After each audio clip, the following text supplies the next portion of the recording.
What's up, guys? Barry Gaming here, back with some more Idle Heroes, and today might be a little bit of a rant video, but I want it to be a little bit of a constructive criticism on the new hero Tussilago. I think it's something that we should really discuss about what talking about newer heroes coming out. We're gonna look at a lot of the heroes that have recently come out and kind of go over why they've been successful or why they haven't been successful. So let's jump into the game. We're going to take a look at some of the older heroes leading up to Tussilago and then discuss her kit and what her issues are.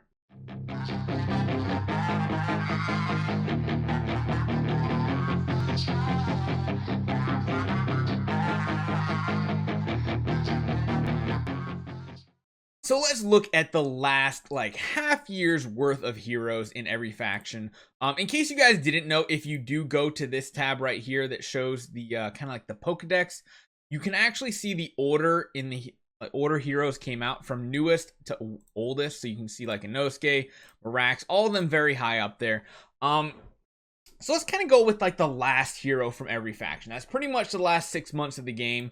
Starting out with Tix, amazing hero. There's a lot of things that they did very good with him. Most of it comes down to a basic ability that actually does a lot of A, damage, and B, modifies combat in some sort of way. If you're a damage dealer in Idle Heroes, you either have to do God tier overpowered damage, or you need to have like some sort of disruption or ability attached to your basic attack to actually affect combat as well as your passives. Because as you all know, the biggest thing that really constrains what heroes can actually do nowadays is carry, because of that huge energy drain. If a hero just relies on an active to actually be successful, you will have very unreliable results because of carry in the meta. But mainly, Tix has really amazing things. End of round, he has an ability that switches attack. That is something really good, reduces attack from enemies. The basic attack also, of course, huge part of it, deals extra damage based on the target's attack. You have things like Revenging Wraith, so that even when Tix dies, he's still dealing more damage. And then he just has a super powered active ability that also not only does insane amounts of damage, also inflicts silence and horrify, so CC effects. That makes him very, very successful in many parts of the game. You look at a hero like Inosuke. So Inosuke might not be relevant in endgame PvP, but his kit gives him a lot of abilities to actually, prosper in certain parts of the game. Unique things like crit damage reduced by 25%.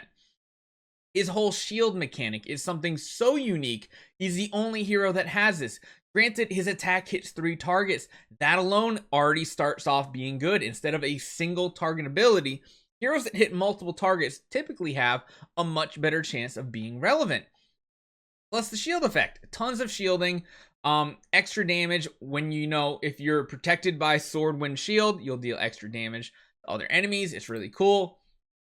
Is active, again, a nice big nuke, extra damage. This is what an active ability needs to do, a giant nuke that's guaranteed. So he's prospered because of his shield, a very unique ability. One of the heroes on this list that is not performing well, really in any part of the game, is Mirax. So you have a hero that has a basic attack that really doesn't do anything. As far as damage wise, it does nothing. 0 damage unless he's on like 1 HP, and even then it's not that much. It does have this extra ammo ability, which is cool. It removes debuffs, but typically when you're looking at like combat disruption, you want to do something to the enemy, not necessarily yourself. His Battle Frenzy is a cool ability in theory, but chances of this actually working being low HP is not very optimal. His active, though, is something good, but this is kind of something you need to look at, where the active might be good, but again, if the basic and all his passives aren't doing much to affect combat itself, you're not going to really profit. He does have a big burst, but again, all of his damage comes from his active, and if he can't get to an active, well, he does nothing in combat. He doesn't have any on-death passives like Tix. He doesn't have shield to keep him alive like Inosuke. He is one of those heroes that is just really not good right now. Jump over to Forest. Even Flora has some potential. She has some abilities that give her poisoning, which is a dot, which is another debuff that has to be purified. there's chances to, is extra damage based on her attack and the enemy's HP. Hits multiple targets, 2 random enemies. Again, basics that hit 1 target are typically pretty trash unless they have something extra on it, like ticks.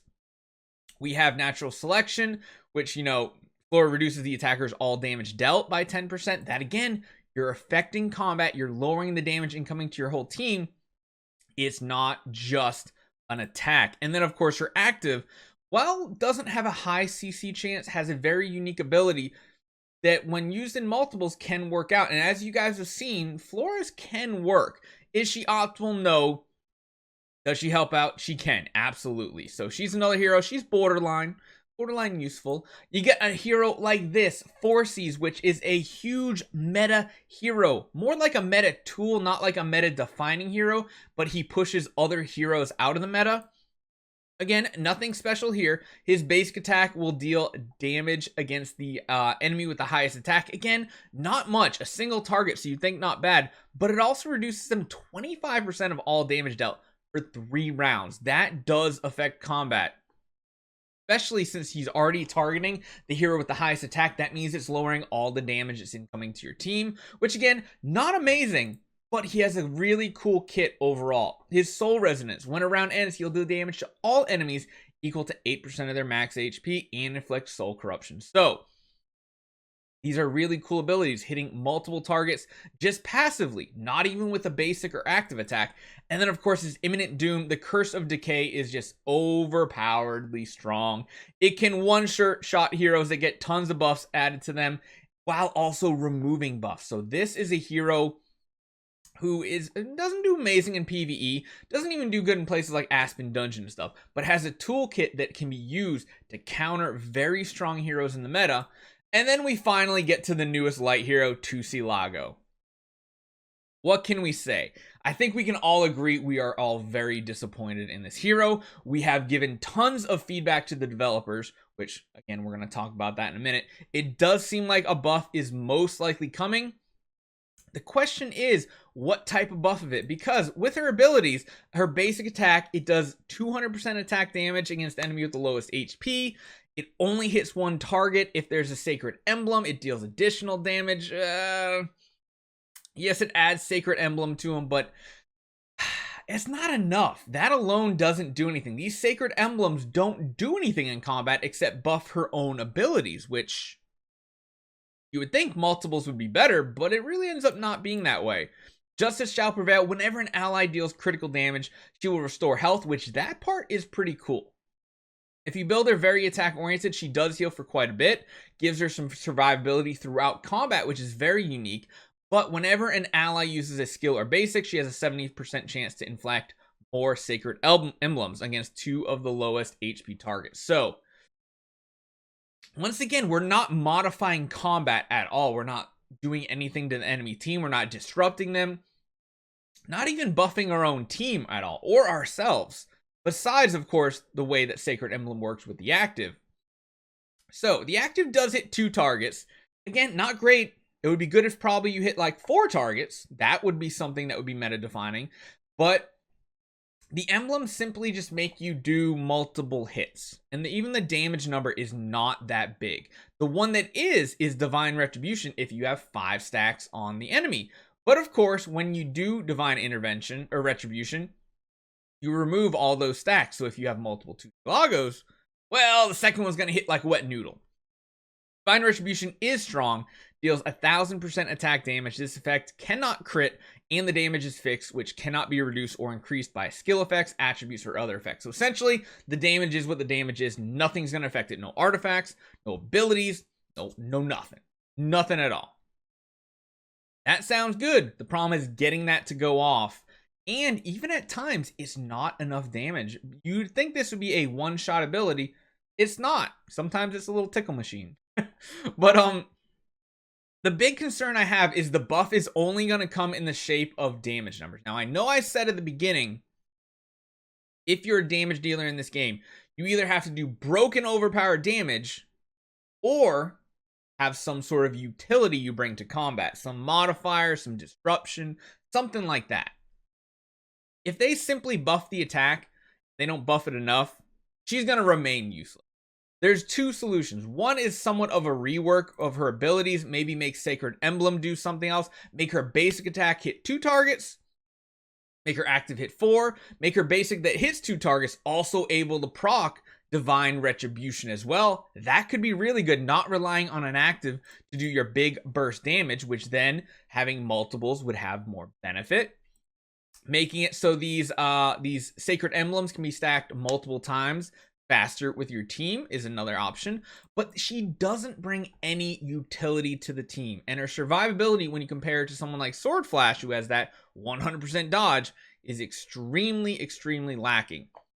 She is by far a win more hero, not a hero that you can build a team around. She's I already have my Sword Flash, I'm a queen, I'm already more powerful than you, I'm gonna pop off and destroy your team, because that's something we do notice, is if she's more powerful, if your team is more powerful, she is going to help really show to the enemy that you have a more powerful team. But if you have a weaker or equal team, she underperforms and does next to nothing in combat. And that's a big deal. This is the Chinese New Year hero. We've had Ada. We've had Carrie. We've had this, thought process. We had Omnivore and Faithblade before that. We had this thought process that Chinese New Year is the hero of the year. This is the hero everybody builds. It is the meta defining hero for the next year. People save up, and then all of a sudden we get this. This is nowhere near good enough. I'm hoping we don't only see damage buffs. I'm hoping we see different modifications with her basic, with her active, maybe the emblems, maybe getting Divine Retribution automatically. That's another thing we were talking about. If Divine Retribution could just proc. When someone gets 5 stacks, it just goes off. Then running multiple Tusilagos is going to be good too. A lot of things. And the other part is the fact that the newest light assassin hero is still not faster than Ada nowadays, which is crazy. 1232, still not faster than Ada, plus only get 60 speed on her passive. It's just crazy. Absolutely crazy. So hopefully you guys are still being patient, not using your scrolls until we see what type of buffs we'll get. Please, everybody, in-game, everybody go to chat here, go to support, tell them, please buff Tusilago. She's not good. This is not acceptable. We need her to get buffs. Put it here. Get it to feedback. The more feedback they see, the more they're probably going to be apt to make her a stronger hero. So hopefully you guys enjoy this one. It's something more of a rant video, but I want to make sure everybody shared their feedback with the developers. Tell the community managers, tell the support right here. It's not acceptable. We need to get a stronger hero. So hopefully you guys enjoy this one. Let me know what you think, and I'll see you guys next time.